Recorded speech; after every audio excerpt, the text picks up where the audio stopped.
Prezado aluno, prezada aluna, sejam aí muito bem-vindos nesse nosso encontro para a gente falar o estudo de caso, para a gente conversar sobre fundamentos de educação à distância. E a gente vai falar mais especificamente sobre a função do professor. E eu tenho aqui nos estúdios hoje, como convidado, o professor Marivaldo, que já estudou no presencial, já estudou à distância e também já trabalhou tanto na modalidade presencial quanto na modalidade de distância, para a gente conversar um pouco sobre como é isso, da gente ser professor nessas duas modalidades. Tudo bom, professor Marivaldo? Tudo ótimo, professora. Seja bem-vindo. Muito obrigado, eu agradeço pelo convite, é um prazer estar aqui com vocês. Professor Marivaldo, você fez um curso de medicina veterinária? Exatamente, a minha graduação é de medicina veterinária, concluí em 2013 e sempre me interessou a docência e por conta disso eu ingressei numa pós-graduação na modalidade EAD, para experimentar esse novo tipo de ensino. E acabei me surpreendendo, gostei muito, e me conquistou, tanto que estamos aqui hoje, participando com algumas aulas também, iniciando agora nas aulas com transmissão EAD do ensino à distância e sempre entusiasmado, descobrindo coisas novas a cada dia. Isso, que bom. Professor Marivaldo, tem uma coisa que o pessoal fala muito, que é falar, dizer que com a educação à distância, com o computador, com o ambiente virtual de aprendizagem, o papel do professor vai se extinguir, Não vai mais precisar de professor para atuar numa escola ou numa instituição de ensino superior. E aí vem a educação à distância e aparece com um monte de novas funções para a gente que é professor. Porque se a gente voltar no tempo e falar, o professor lá do final do século passado nem imaginava que ele poderia ter algumas funções que ele tem hoje, porque ele estudava para ser um professor, que era aquele que ia para a sala de aula, que ia escrever no quadro de giz, e que se preparava para dar aquele tipo de aula com muito conteúdo, mas que não tinha essa coisa de tantas outras formas de ensinar. E hoje tem tantas outras funções. Exatamente.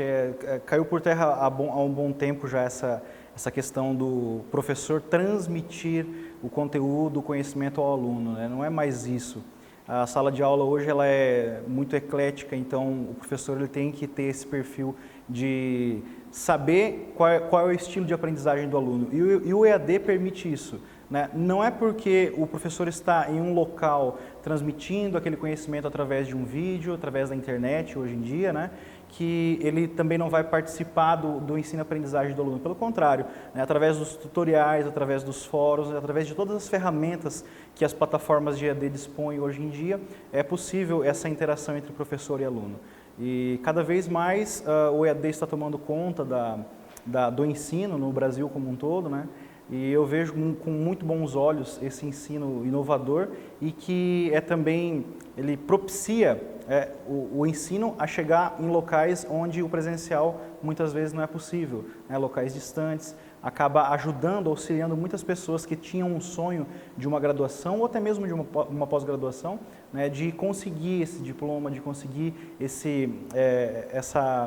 atingir esse objetivo de vida. Então isso é um ponto bem bacana também do ensino à distância.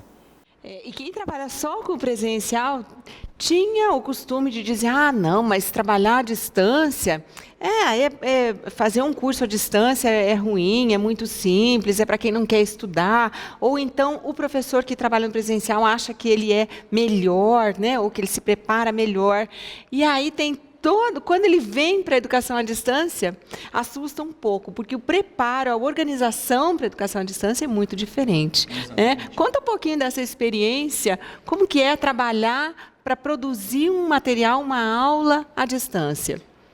Pois eu que sou marinheiro de primeira viagem, falando da minha experiência, assim como a gente havia conversado nos bastidores, por ser uma experiência nova, eu acabei comparando muito com os nossos seminários da graduação, E o preparo da aula, ele, assim como no presencial, ele toma o mesmo tanto tempo quanto pensamento de quem está preparando, né? A inteligência, a ideia de quem está preparando. E o direcionamento é o mesmo do presencial, né?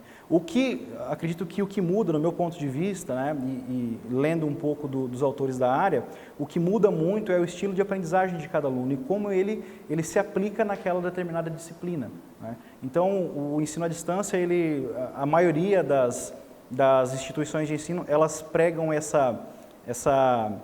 esse slogan, né? Você faz o seu tempo, você faz o seu estudo. E o ensino EAD, ele propicia isso, né? Então, é o aluno que vai atrás, o aprendizado dele vai depender muito do quanto ele está comprometido com aquela disciplina, com aquele assunto, o quanto ele se aprofunda naquele tema. Acredito que seja dessa forma. A gente sabe de instituições presenciais que atuam nas duas modalidades e que acabam pegando material da educação à distância para trabalhar também no presencial, porque o professor não tinha essa função do que a gente chama na educação à distância do professor conteudista, que é aquele que escreve o material, né? Porque para fazer um conteúdo você precisa pesquisar muito, né, professor? Às vezes, para fazer uma aula no presencial, você não dedica tanto tempo. Por exemplo, aquele professor que gosta do tal seminário mesmo e que não prepara aquela aula, né? A gente chama de professor maçaneta, né? Ele chega na porta da sala e fala, o que eu vou trabalhar hoje? E na educação à distância isso não existe. Exatamente. Porque a gravação da aula te exige ali um minutinho. Com certeza. No presencial você tem a participação, né? Pelo aluno estar ali, ele tem a oportunidade de sanar as dúvidas dele na hora. Então isso também acaba tomando tempo da aula. Tomando tempo não, contribuindo para a aula, né? Acrescendo para a aula. Mas isso é o que não acontece no ED, por exemplo, nas gravações de aula, né? Isso é um ponto bastante importante também. O professor tem que estar muito preparado, né? A gente está ali gravando a aula e assim, eu digo que é uma terapia, porque enquanto você está trabalhando com aquilo, você não consegue dispersar o pensamento e pensar em problema nenhum. Você está para aquele momento, pensando na aula para não perder o fio da meada. Exatamente, né? Porque você não sabe quem está lá do outro lado te vendo, né? Se ele está compreendendo do jeito que você gostaria que ele compreendesse, né? E você está, assim, a todo tempo atento para que aquilo saia da maneira mais adequada possível. Então, veja aí, surge a função de um professor que a gente pode chamar de conteudista, que é aquele que vai escrever o material.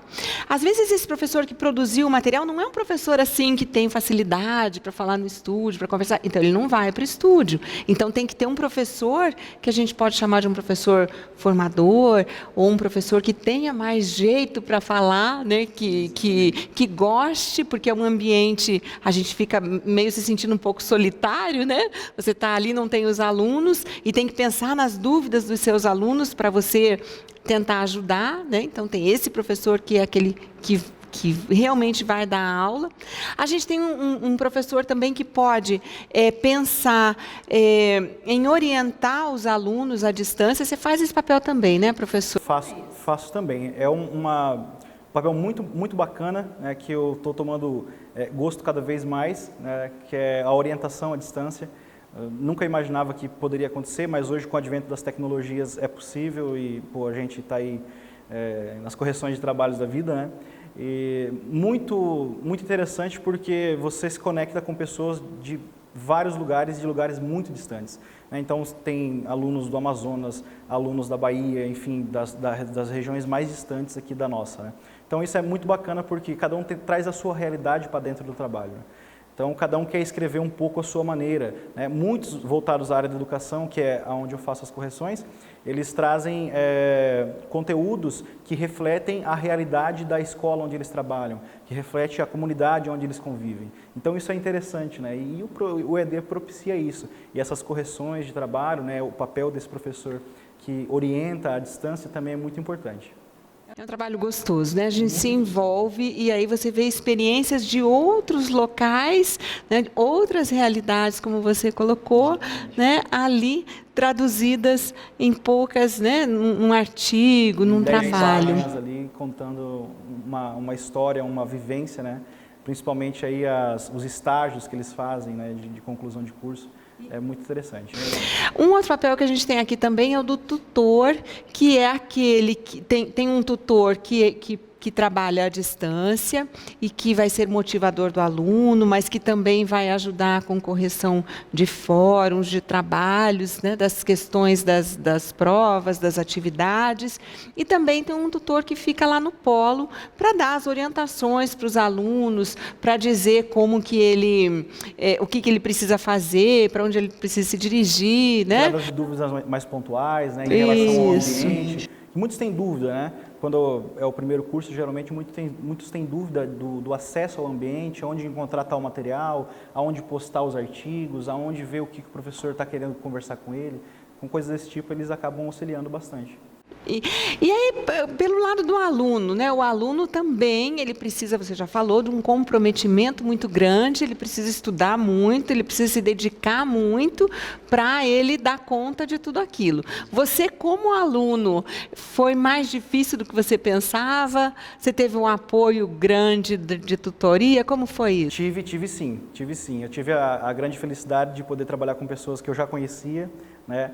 E, então, isso facilitou bastante. Mas eu esperava que fosse um pouco mais fácil. Eu tinha aí em torno de 20% das matérias da graduação já eram EAD, que são as do AVA, né? Da plataforma.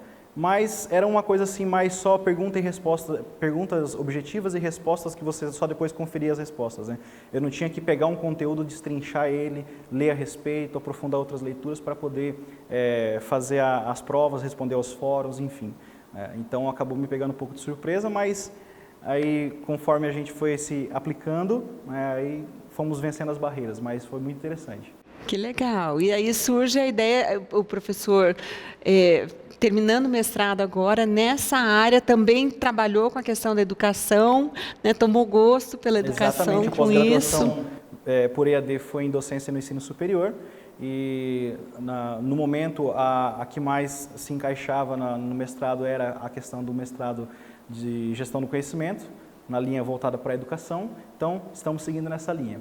Se Deus quiser, aí, final desse ano já consigo defender a dissertação e depois disso aí caminhos abertos aí, né, para arrumar para outros locais, outras oportunidades. Que bacana. Professora Marivalda, a gente quer agradecer a sua presença aqui e a gente deseja sucesso a todos, né? Tá certo. Eu que agradeço mais uma vez e sempre é um prazer poder estar aqui com vocês. Obrigada.